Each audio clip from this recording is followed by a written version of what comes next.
Have you ever been in a conversation and someone threw in the word blockchain and you're like, yeah, the blockchain, oh, good old chain of blocks.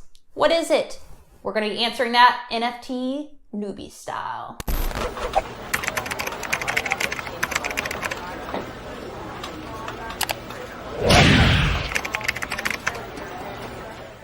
Welcome back to NFTs for Newbies. My knowledge has not improved dramatically, but enough for us to do this episode. So Heather and I are here. And look, let me just be very, very clear up front. And I know Heather's going to echo this in a second. But if you want to learn about NFTs, and today we're going to cover cryptocurrency, and you're an expert, then get off and stop listening right now. We love you, though. Bye. Yeah, we love you, but bye. If you are exploring and interested, mildly curious, then we are going to try and present the information in a very elementary way. We are not experts. We are learning, but we are sharing what we are learning because we might be just a few steps ahead of you. And that's how I look at it. What about 100%. So I just put a post up on social about my long-term mile goal for the year. And I'm not where I want to be by any means, but I know that if I hadn't had that goal at the very beginning, I wouldn't even be running as hard or as much as I am right now. And it's the same thing with this show. And I want to encourage everybody listening, us setting a goal to show up every single week and share something with you. Sometimes it quote feels like you're behind, but also in the same sense, if you're not naturally bent to just read about NFTs and cryptocurrency in your spare time, you need a little bit of a goal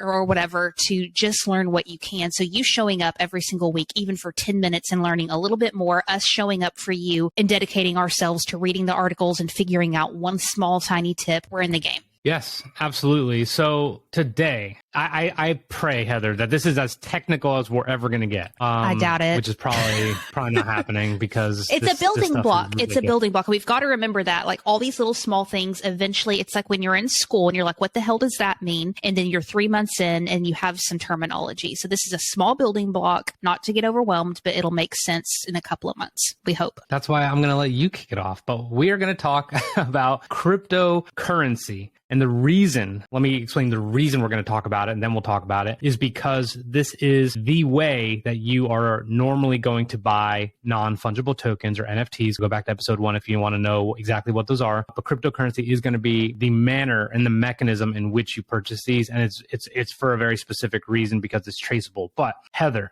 what is cryptocurrency? And feel free to be technical, but let's do this thing. So everything that I cite is linked in the show notes, as well as Rich. We are pulling this information directly from sources that we believe to be reliable. First, in order to understand cryptocurrency, we need to really understand too what a blockchain is. So according to CNN, and I'm reading this directly from this article, blockchain is fundamental to Bitcoin's appeal as a decentralized database. It can't be controlled by any one person or group, unlike the currency such as US dollar, which is managed by a central bank. And this is what I've been trying to wrap my mind around, Rich, is this idea of a decentralized database versus a centralized. And what's interesting is we have been living our entire lives here in the States operating through a centralized currency base without, for me, from my experience, not really understanding what that was, which has also put me in a position where I didn't understand that there are limitations to that. And that's what's really, from what I am understanding, these people are trying to solve here is solve the issues that we have by having our money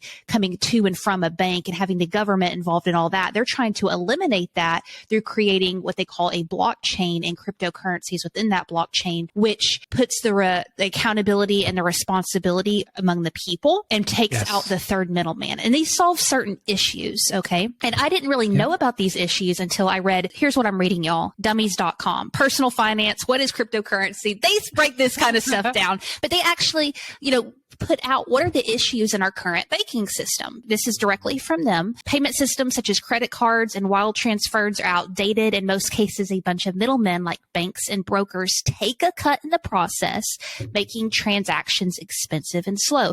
They outline several other limitations from a centralized currency base, but I'll just name one more. An interesting thing is around 3 million people in the world, as the writing of this article, 3 billion, let's say that with a B, are unbanked or underbanked, meaning they don't have access to financial service. So big picture wise, when we're talking about cryptocurrency and all this, this isn't just a fun, nerdy way to exchange things and do something weird or make a weird investment. They're trying, from what I understand, to revolutionize the way that the world handles money, transactions.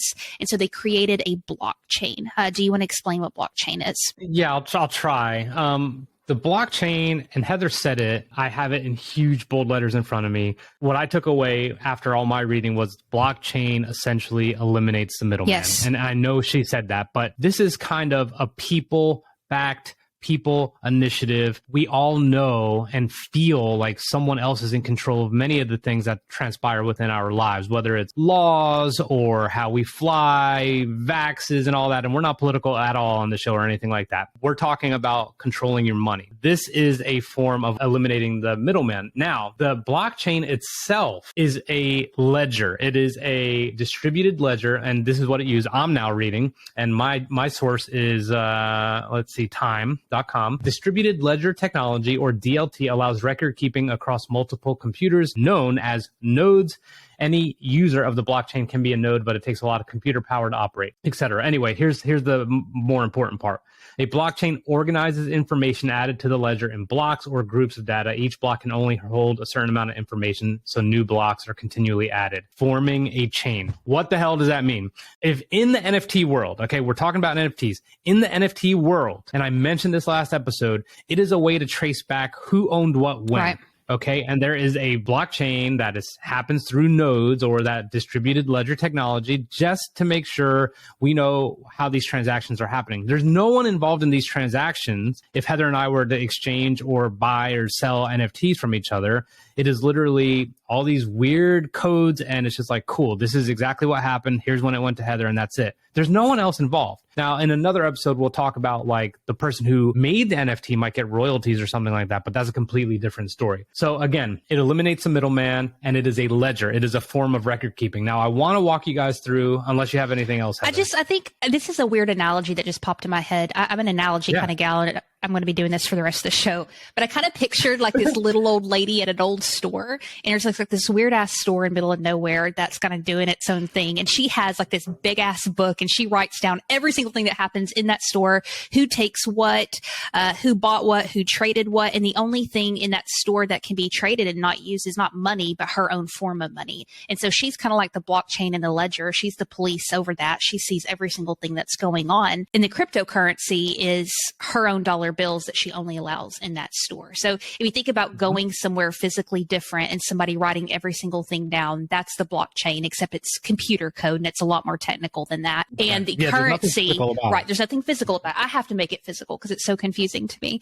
And then the cryptocurrency is literally their own form of money within that system. Correct. Okay. Now I'm going to walk. I like my little example. old lady.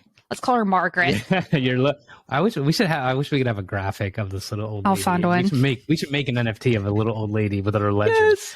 Here's an example of how blockchain is used to verify and record Bitcoin transactions. Here we go. Now, Bitcoin, you can replace with any cryptocurrency. There's Bitcoin, there's Ethereum, there's Cardona, I believe it's called. There's all kinds of stuff. Okay, but Bitcoin is the most well-known. A consumer buys Bitcoin. Heather buys Bitcoin. The transaction data is sent across Bitcoin's decentralized network of nodes, or the computers. The nodes, the computers, validate this transaction. After approval, the transaction is grouped with other transactions to form a block, okay, which is added to an ever-growing chain of transactions. Lastly, the completed block is encrypted. The transaction record is permanent, cannot be removed or altered. Mm-hmm. That is what I think everyone's the most in favor of. And for whatever reason, everyone always just wants to double check their shit. And this is the way to do it. Yep. There's no one else involved. There's not red tape. There's nothing. It is, I have this money, or I bought this money, this digital form of currency. And if I'm going to make purchases with it, not to buy more, but maybe something like NFTs, then I know I'm going to have a mechanism that can help me track it and know its existence and all the records of it forever. Right. Period. Right. And there's a lot of controversy over this movement, I really want to call it. And we're probably going to get into that a little bit more in our next episode. But in its imperfection, while reading this, I realized the importance of the everyday average person to have some kind of hold of what's going on in this world. Because even though I know in 10 years, this is going to look drastically different, understanding kind of the mission and the heart behind what they're trying to create here it's nuts. It's absolutely nuts. But I hope that was there anything technical left that you wanted to add for this? One last thing I'll say is I think in the last episode, we mentioned how many sales transactions there were volume-wise in dollars there were of NFTs. In crypto, the total market capitalization is over $1.4 trillion. Jeez. Some of the biggest investment firms and banks or whoever, JP Morgan, like they now have a dedicated crypto department. They're hiring like crazy because they need to figure out this shit.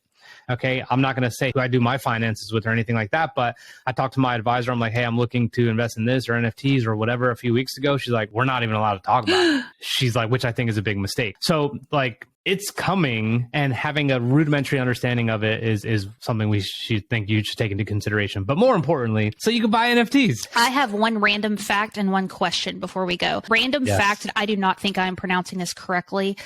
Is it fiat currency?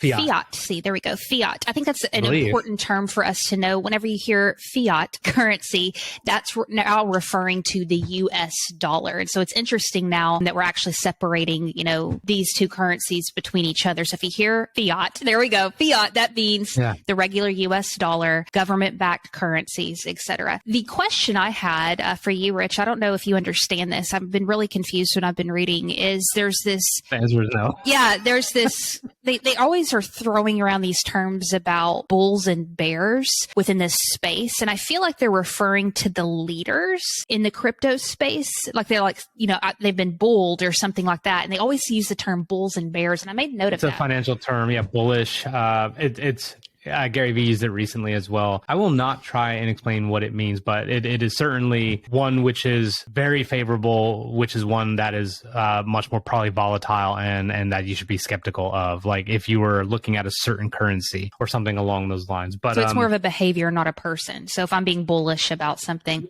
Yes, 100%. So, is bear a good thing? I think that's it. How far are we? What did we promise you guys? We said we'd do, we're at 13 minutes. Awesome. Oh, well. We'll explore that more later. No. I got these pod decks. Like I have this pod deck, these interview deck cards that I want to like ask questions at the end of the show. One question, and I have this deck of cards. So we're going to end on this note, and that's going to be by me asking Heather, what was the best present you ever received? A kitchen set. My parents got me a kitchen set. We didn't have a ton of money growing up, and I knew that it was a big stretch for them to get me this big old kitchen set. I just knew it even as a kid, but it made my day. What about you? I don't know. Shoot. I didn't have time. No. Okay, fine. Your turn's next. Well, this is what we will do. We will ask you if you have better explanations, if you have questions, if there's something you want us to dig into, if there's something you want us to follow up on, then hit us up. Okay. What is our email? nftsfornewbies@gmail.com. NFTS. Okay. And then I believe